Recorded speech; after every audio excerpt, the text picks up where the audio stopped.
Good morning बच्चों। आज हम आपकी दिव्य भारती का पाठ 14 पढ़ेंगे, विज्ञापन युग। इसके लेखक हैं मोहन राकेश। इस पाठ में बच्चों राकेश जी ने विज्ञापन का हमारे जीवन में क्या महत्व है और कितना वो हमें प्रभावित करता है इस बारे में बताया। किस किस तरह से हम पर उसका प्रभाव पड़ता है। बच्चों विज्ञापन क्या है? एडवर्टाइजमेंट, जिन्हें आप ऐड कहते हैं ना। आपने टीवी पर देखा है, आपने राह चलते दीवारों पर पोस्टर लगे हुए देखे होते हैं, और इसके अलावा अखबारों में, मैगजीन्स में बहुत सारे विज्ञापन होते हैं। वो क्या होता है विज्ञापन? विज्ञापन ये होता है कि कोई भी उत्पाद है उसके विषय में बताना। जब हम किसी चीज़ के विषय में बताएंगे तभी तो उसको खरीदा जाएगा, तभी तो उसकी बिक्री होगी। उसके गुण बताना कि इसमें क्या क्या गुण है, ये सब विज्ञापन में दिया जाता है किसी भी वस्तु के विषय में। तो वो हमें प्रभावित करते हैं। जितना अच्छी तरह से विज्ञापन तैयार होता है उतना ज़्यादा हम लोग उनकी तरफ प्रभावित होते हैं, आकर्षित होते हैं, है ना।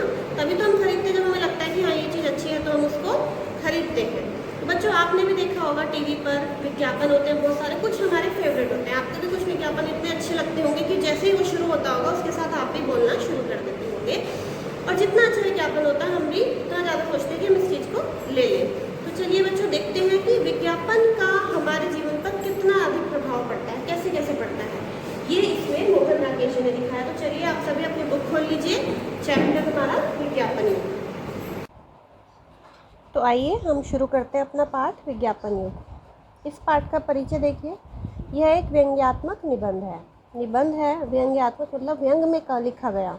लेखक बताता है अत्यधिक विज्ञापन के कारण व्यक्ति भी स्वयं को विज्ञापन का हिस्सा समझने लगता है। लेखक रोचक शैली में आधुनिक युग की विडंबना को व्यक्त करता है। इसका अर्थ है कि इस समय विज्ञापन इतने ज़्यादा मात्रा में हो गए हैं कि हर कार्य विज्ञापन के रूप में हो रहा है, सब कुछ विज्ञापन की तरह समझाया जा रहा है। तो यहाँ पे एक व्यक्ति भी खुद को विज्ञापन समझ रहा है। देखिए कैसे। मेरी पड़ोसियों की मुझ पर ऐसी कृपा है कि रात को सोने तक और सुबह उठने के साथ ही मुझे गज़लें, भजन और गीत तथा उनके साथ साथ चाय, तेल और सिरदर्द की टिक्कियों के विज्ञापन सुनने पड़ते हैं। देखिए ये परेशान हो रहे हैं, कहते हैं कि मेरे पड़ोसी की कृपा इतनी है कि वो हर समय इतनी तेज़ आवाज़ में गज़लें, भजन और तो चलाते ही हैं, साथ साथ विज्ञापन भी मुझे बहुत तेज़ आवाज़ में सुनने पड़ते हैं। अब तो मुझे ये विज्ञापन सुनने की ऐसी आदत हो गई है कि अन्यत्र भी कहीं मैं गालिब की गज़ल सुनता हूँ या सूरदास का भजन सुनता हूँ या कोई अच्छा सा गीत सुनता हूँ तो साथ ही मेरे दिमाग में अपने आप ये शब्द गूंजने लगते हैं। क्या आपके सर में दर्द रहता है? सर दर्द से छुटकारा पाएँ कि एक गोली लीजिए सिर दर्द का। अब ये कहते हैं कि मुझे इतनी आदत हो गई है भजनों गज़लों के साथ विज्ञापन सुनने की कि मैं यानी कि अन्य किसी भी जगह अगर गालिब की गज़ल सुन रहा हूँ या सूरदास का कोई भजन सुन रहा हूँ तो मेरे दिमाग में खुद से ही बीच में एक विज्ञापन आ जाता है। जैसे कि ये सर दर्द की गोली का विज्ञापन है कि आपके सर में दर्द रहता है तो सर दर्द से छुटकारा पाइए, एक गोली लीजिए, सर दर्द गायब। आगे देखिए बच्चों। परिणाम यह है कि अब मेरे लिए कोई गज़ल गज़ल नहीं रही, कोई गीत गीत नहीं रहा, सब किसी न किसी चीज़ का विज्ञापन बन गए हैं। देखिए बच्चों ये इतना परेशान हो गए विज्ञापन से कि गज़ल को गज़ल नहीं समझते हैं। बच्चों गज़ल गायकी का ही एक प्रकार होता है, गीत इनको गीत नहीं लगता, हर जगह बस विज्ञापन ही समझ आते हैं। दिन भर ये गीत और विज्ञापन मेरा पीछा करते रहते हैं। पहले बहुत मीठे गले से रहना नहीं देश वीराना है कि लय और उसके तुरंत बाद क्या आपके शरीर में खुजली होती है। देखिए बच्चों पहले कहते हैं कि बहुत मीठे गले से एक गीत सुन रहे रहना नहीं देश वीराना है, और साथ साथ तुरंत ही विज्ञापन आ जाता है। क्या आपके शरीर में खुजली होती है? खुजली का नाश करने के लिए एक ही रामबाण ओषधि है, कर ले भगत कबीर क्या करते हैं। देखिए उसके बाद बीच में विज्ञापन आ गया, फिर से एक गीत आ गया, एक भजन आ गया। खुजली कंपनी उनकी जिस रचना पर चाहे अपनी मोहर चस्पा कर सकती है। इनका अर्थ है कि खुजली कंपनी अपनी मोहर चिपका सकती है। चस्पा करना, लगाना, चिपकाना। रामबाण का अर्थ होता है बच्चों कि अचूक औषधि है, वीराना यानी कि बेगाना भी। यहाँ पे कवि कहते हैं कि इतनी अच्छी कोई गज़ल चल रही है, इतना अच्छा कोई भजन चल रहा है, कबीर का गीत चल रहा है, और उसमें क्या है, खुजली कंपनी ने अपना विज्ञापन डाल दिया, चिपका दिया। बात गीतों गज़लों तक ही सीमित नहीं है। मुझे लगता है कि मेरे चारों ओर हर चीज़ का एक नया मूल्य उभर रहा है जो उसके आज तक के मूल्य से सर्वथा भिन्न है, जो सर्वथा मतलब सभी तरीके से, जो उसके रूप को मेरे लिए बिल्कुल बदल रहा है। देखिए ये कहते हैं कि मुझे ऐसा लगता है कि अब हर चीज़ का एक नया मूल्य उभर के आ रहा है, जो आज तक के मूल्य से सर्वथा भिन्न है। मतलब उसका जो सच में मूल्य रहा है उससे बिल्कुल अलग है, जो उसके रूप को मेरे लिए बिल्कुल बदल रहा है। कोई चीज़ ऐसी नहीं है जो किसी न किसी का विज्ञापन न हो। अजंता के चित्र और एलोरा की मूर्तियाँ कभी अछूती कला का उदाहरण रही होंगी, परंतु आज उस कला को एक नई सार्थकता प्राप्त हो गई है। सार्थकता का अर्थ है उसे एक नया अर्थ मिल गया। देखिए बच्चों, यहाँ पे कवि लेखक बहुत परेशान है कि हर चीज़ का विज्ञापन बन गया है, कुछ भी विज्ञापन से अछूता नहीं रहा। जैसे पहले अजंता के चित्र, एलोरा की मूर्तियाँ कला का उदाहरण थी, अब उसको एक नई सार्थकता मतलब एक नया अर्थ मिल गया है। उन मूर्तियों का केश सौंदर्य आज मुझे तेल की एक शीशी की याद दिलाता है। यानी कि उन मूर्तियों को अगर दिखाया जाए, उनके उसमें बाल लंबे लंबे दिखाए गए हैं, तो मुझे उससे भी एक तेल की शीशी की याद आ जाती है। उसका भी विज्ञापन मूर्तियों के द्वारा किया गया है। उनकी आंखें एक फार्मेसी का विज्ञापन प्रतीत होती हैं और उनका समूचा क्लेवर एक पेट्रोल कंपनी की कलाभिरुचि को प्रमाणित करता है। अब कहते हैं कि उनकी जो आँखें होती हैं इन मूर्तियों की, एक फार्मेसी कंपनी का विज्ञापन यानी कि दवाइयों की कंपनी का, उनका समूचा सारा क्लेवर, उनका सारा जो ढांचा है एक पेट्रोल कंपनी की कला में रुचि को भी प्रमाणित करते हैं। जिन हाथों ने उन कलाकृतियों का निर्माण किया था, वे हाथ आज भी एक बिस्किट कंपनी की विकास योजना के विज्ञापन के रूप में सार्थक हो रहे हैं। देखिए बच्चों, यहाँ पे भी इन्होंने इन चीज़ों को क्या किया है, विज्ञापन से जोड़ दिया है। आगे देखिए, देश के कोने कोने में बिखरे हुए जितने मंदिर हैं, जितने पुराने किले और खंडर हैं, जिनके स्तंभ और स्मारक हैं, जितने भी स्तंभ और स्मारक हैं, वे सब इसलिए हैं कि लोगों में यातायात की रुचि जागृत हो। तो यहाँ पे लेखक कहते हैं कि जितने भी पुराने किले, खंडर हैं, खंबे हैं, स्तंभ यानी खंबे, स्मारक यानी कि यादगार जो होते हैं, याद में बनाई गई स्मारक, वे सब इसलिए हैं कि लोगों में यातायात की रुचि जागृत हो। मतलब लोग पर्यटन व्यवसाय को प्रोत्साहन मिले। पर्यटन होता है घूमना फिरना, जहाँ पे इससे लोगों के घूमने फिरने को प्रोत्साहन मिले। किससे? देश में जो स्तंभ और स्मारक है उन्हें देखकर, पुराने किले और खंडर को देखकर। विदेश से लोग आकर उनकी तस्वीरें लें और अपने प्रियतमों के पास भेजें। यानी कि जो बाहर से लोग आ रहे हैं वो क्या करें, इनकी फ़ोटो लें, इन स्मारकों की, स्तंभों की। मीनाक्षी और रामेश्वरम के शिखर और खजुराहो के कक्ष इस दृष्टि से भी उपयोगी है कि वे एक विशेष ब्रांड के सीमेंट की मजबूती को व्यक्त करने के प्रतीक बन सके। देखिए, अब ये कहते हैं मीनाक्षी और रामेश्वरम के जो शिखर है, ये जगह है बच्चों, पर्यटन स्थल है, और खजुराहो, वहाँ पे जो ये बनी हुई है, बिल्डिंग्स बनी हुई हैं, भवन बने हुए हैं, इस दृष्टि से भी वो उपयोगी है क्योंकि एक विशेष ब्रांड के सीमेंट की मजबूती, कि उसमें जो सीमेंट यूज़ हुआ है उसका ब्रांड भी बहुत अच्छा है, तो उससे क्या होता है, उस ब्रांड का, उस सीमेंट के ब्रांड का प्रचार होता है। कश्मीर की सारी पार्वतीय सुषमा यानी कि पहाड़ों की सुंदरता, कश्मीर की जो पहाड़ी सुंदरता है, वहाँ की नवयुवतियों का भाव सौंदर्य और वहाँ के कारीगरों की दिन रात की मेहनत, ये सब इस बात को विज्ञापित करने के लिए है कि सफ़ेद रंग का वह शहद जो बंद डिब्बों में मिलता है सबसे अच्छा शहद है। देखिए, तो यहाँ इन पंक्तियों में कवि कहते हैं कि वहाँ की नवयुवतियाँ दिखाई जाती है, कश्मीर की, वहाँ के पर्वत दिखाए जाते हैं विज्ञापनों में, तो उसमें क्या किया जाता है, शहद को उससे जोड़ दिया जाता है कि यहाँ पे जो शहद होता है सफ़ेद रंग के डिब्बों में, वो प्योर शहद है। अब वहाँ की जो सुंदरता है पर्वतों की या वहाँ की युवतियों की सुंदरता को शहद से जोड़ दिया गया, यानी कि यहाँ पे भी शहद का प्रचार किया गया। बर्नार्ड शॉ के नाटक हमें यह बताने के लिए छापे जाते हैं कि ब्रिटेन के किस प्रेस से छपाई सबसे अच्छी होती है। यानी कि जब ये नाटक छपते हैं बच्चों, तो उसके नीचे उस प्रेस का नाम लिखा होता है। इसका अर्थ है कि उस प्रेस का भी वहाँ पर विज्ञापन किया गया। प्रशांत महासागर में अनुभव हमें इस बात की चेतावनी देने के लिए गिराए जाते हैं कि जब तक हम अपने लिए जीवन बीमे की पॉलिसी न लें, तब तक हमारे बच्चों का भविष्य सुरक्षित नहीं है। देखिए, अब ये कहते हैं कि प्रशांत महासागर में अनुभव गिराकर एक विज्ञापन बनाया गया कि अगर अनुभव गिर गया, उसमें हम आपकी जान की क्षति हो गई, तो क्या होगा, उसके बाद आपके परिवार के लिए क्या है, कुछ नहीं बचता है, इसलिए आप जीवन बीमे की पॉलिसी लें। तो इस तरह से हर चीज़ को विज्ञापन से जोड़ा जा रहा है। तब तक हमारे बच्चों का भविष्य सुरक्षित नहीं है। भारत और पाकिस्तान में कश्मीर के लिए लड़ाई सिर्फ इसलिए होती है कि वहाँ के सेबों का मुरब्बा बहुत अच्छा है, जिसे सिर्फ एक ही कंपनी तैयार करती है। देखिए बच्चों, यहाँ पे वहाँ के सेब का भी प्रचार किया गया, मुरब्बे का प्रचार करना है, तो भारत पाकिस्तान की लड़ाई भी, इसको भी उससे जोड़ दिया गया कि उनके मध्य लड़ाई इसलिए होती है कि वहाँ के सेब बहुत अच्छे हैं। विधना ने इतनी बारीक बीनी से जो यह धरती बनाई है, मनुष्य ने विज्ञान के आश्रय से उसमें जो 4 चांद लगाए। विधना यानी ईश्वर ने जो बारीकी से यह धरती बनाई है, मनुष्य ने विज्ञान का आश्रय लेके उसमें 4 चांद लगाए, यानी कि उसे और ज़्यादा सुंदर बनाया, खूबसूरत बना दिया। वे इसलिए कि विज्ञापन कला के लिए उपयुक्त भूमि प्रस्तुत की जा सके। उत्तरी ध्रुव से दक्षिणी ध्रुव तक कोई कोना ऐसा न बचा होगा जिसका किसी न किसी चीज़ के विज्ञापन के लिए उपयोग ना किया जा रहा हो। देखिए ये बताते हैं बच्चों, ये जो भूगोल होता है हमारा, उसमें आप देखेंगे, आपने हो सकता है पढ़ा हो कि जो पृथ्वी है हमारी, वो गोल है, उसमें ध्रुव दिखाए गए हैं। जब आपने ग्लोब देखा होगा तो उत्तरी ध्रुव से दक्षिणी ध्रुव यानी कि पूरी पृथ्वी को ही इसमें ले लिया गया। वो कहते हैं कि इसका कोई भी कोना ऐसा नहीं बचा है जिसमें विज्ञापन के लिए जिसका उपयोग नहीं किया गया हो। हर चीज़ हर जगह अपने अलावा किसी भी चीज़ और किसी भी जगह का विज्ञापन हो सकती है। गेहूं की फसल एक कपड़े की मील का विज्ञापन है, क्योंकि नई फसल से प्राप्त हुए नए पैसे का ही उपयोग है और उससे कपड़ा खरीदा जाए। कपड़े की मील डबल रोटी की बेकरी का विज्ञापन है, क्योंकि मील में काम करने वाले तभी काम पर जा सकते हैं जब वो डबल रोटी खा चुके। और बेकरी वाटरप्रूफ जूतों का विज्ञापन है, क्योंकि जब वाटरप्रूफ जूते ना होंगे तब तक बारिश में इंसान डबल रोटी जैसी साधारण चीज़ भी प्राप्त नहीं कर सकता। तो यहाँ पे लेखक ये दिखाना चाह रहे हैं कि सब कुछ एक दूसरे से जुड़ा हुआ है। गेहूं की फसल कपड़े की मील से जुड़ी है, मील डबल रोटी से जुड़ी है, वाटरप्रूफ जूतों से वो जुड़े हैं। इस तरह से सबको एक दूसरे से जोड़कर उसका प्रचार किया जा रहा है। बहुत सी चीज़ें एक दूसरे का विज्ञापन है। फूल इत्र की शीशी का विज्ञापन है, इत्र की शीशी फूलों का विज्ञापन है। पत्र लेखक का विज्ञापन है, लेखक पत्र का विज्ञापन है।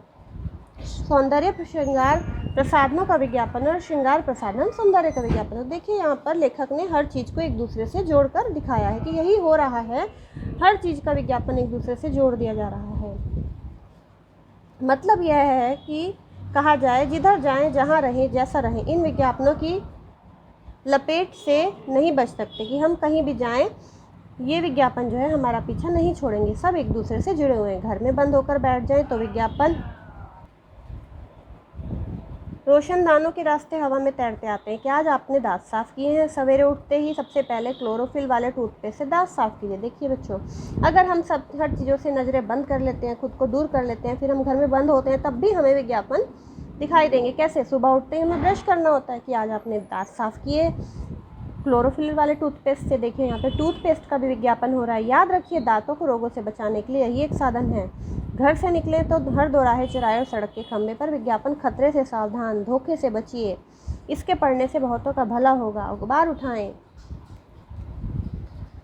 विज्ञापन, पुस्तक उठाएं विज्ञापन, बस में बैठे विज्ञापन। क्या आपका दिल कमज़ोर है? क्या आपका जिस्म टूटता है? जिस्म का अर्थ होता है बच्चों शरीर। क्या आपके सिर के बाल झड़ रहे हैं? क्या आपके घर में झगड़ा रहता है?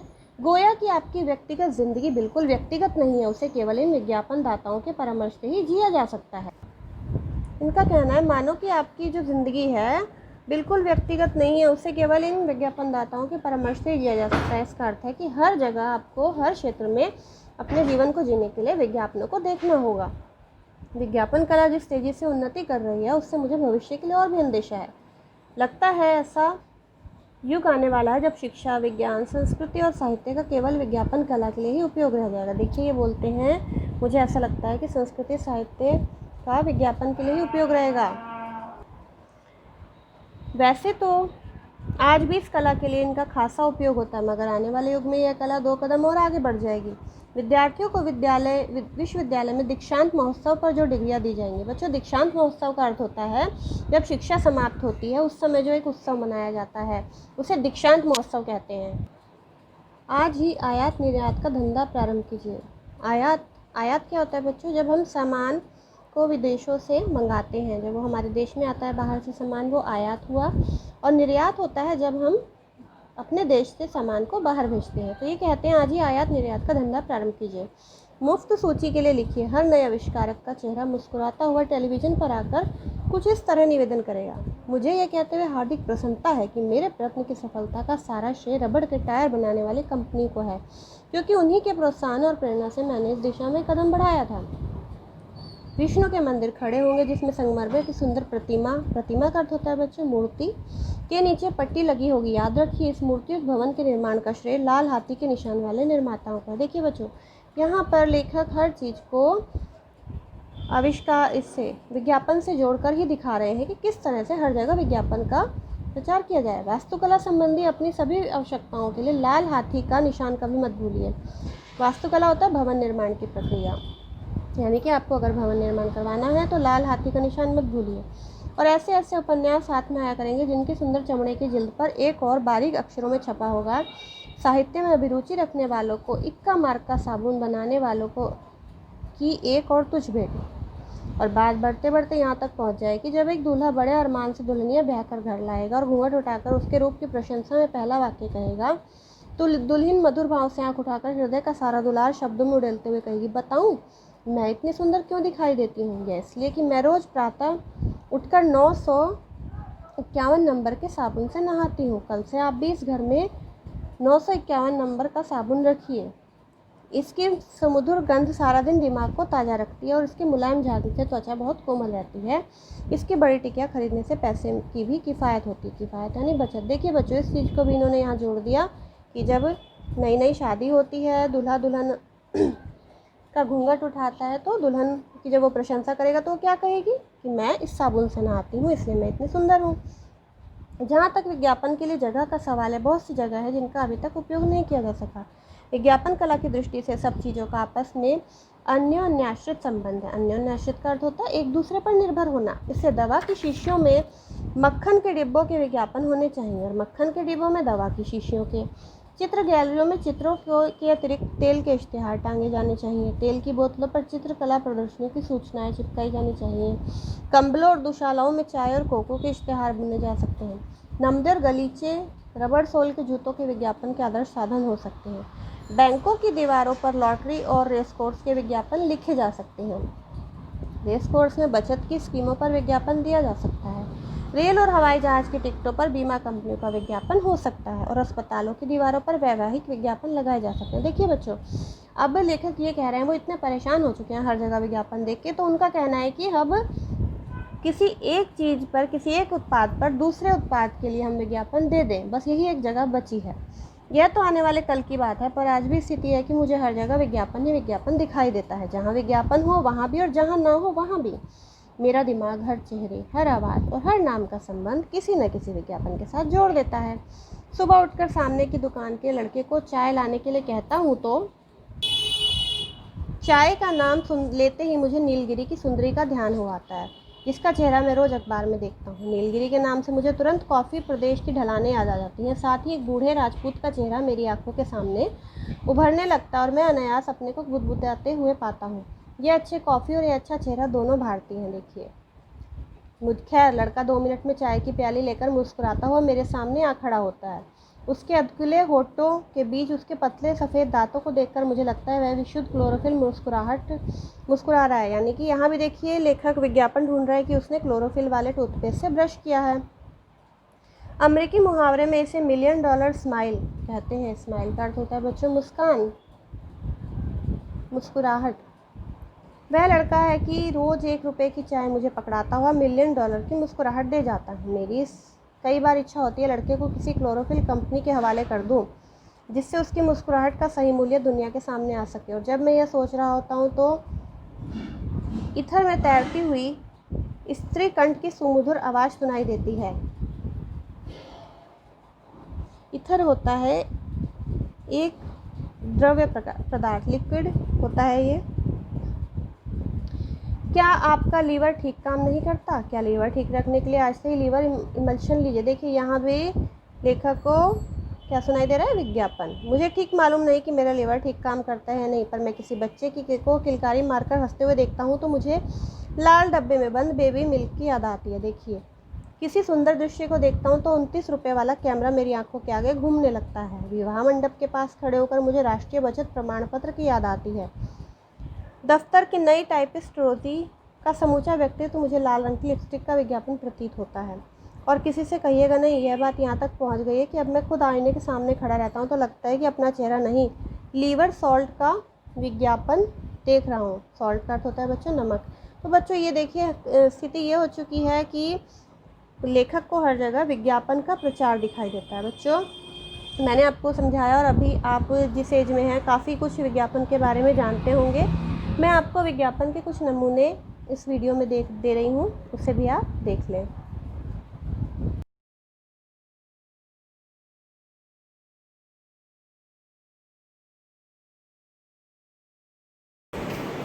तो बच्चों हमने पाठ पढ़ा विज्ञापन युग, इसमें आपने देखा विज्ञापन के प्रभाव। अब हम सबसे पहले नोटबुक में कठिन शब्द करेंगे, कठिन शब्द लिखेंगे, उनका उच्चारण करना है आपको। उसके बाद आप शब्द अर्थ पर आएंगे, फिर आप प्रश्न उत्तर करेंगे। तो चलिए देखिए बोर्ड पर विज्ञापन, परिणाम, सर्वथा, सार्थकता, हिलोरा, पर्यटन, श्रृंगार प्रसाधन, क्लोरोफिल, उन्नति, आविष्कारक, वैवाहिक, नीलगिरी। एक बार और मैं इनका उच्चारण कर रही हूँ, आपको भी उच्चारित करने हैं शब्द, फिर इन्हें लिखना है ताकि इन कठिन शब्दों में आपको दिक्कत ना आए। विज्ञापन, परिणाम, सर्वथा, सार्थकता, हिलोरा, पर्यटन, श्रृंगार प्रसाधन, क्लोरोफिल, उन्नति, आविष्कारक, वैवाहिक, नीलगिरी। ये हैं बच्चों कुछ कठिन शब्द, कुछ ही करवाए मैंने इस पाठ में से आपको।